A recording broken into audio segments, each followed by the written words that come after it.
Breaking news చూస్తున్నాం. Cricketer Ravindra Jadeja కీలక నిర్ణయం తీసుకున్నారు. టీ20 ఫార్మాట్ కు ఆయన రిటైర్మెంట్ ప్రకటించారు. నిన్న టీ20 క్రికెట్ కు కోహ్లీ, రోహిత్ గుడ్ బై చెప్పారు. టీ20 వరల్డ్ కప్ నెగ్గడంతో అదే బాటలో జట్టు కూడా ఈ నిర్ణయం తీసుకున్నారు.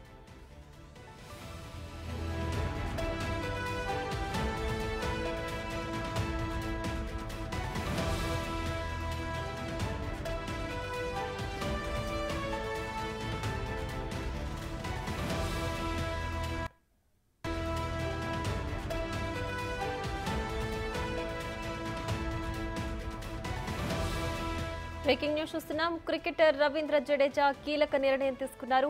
టీ20 ఫార్మాట్ కు ఆయన రిటైర్మెంట్ ప్రకటించారు. నిన్న టీ20 క్రికెట్ కు కోహ్లీ అలాగే రోహిత్ గుడ్ బై చెప్పారు. టీ20 వరల్డ్ కప్ నెగ్గడంతో అదే బాటలో జట్టు కూడా ఈ నిర్ణయం తీసుకున్నారు.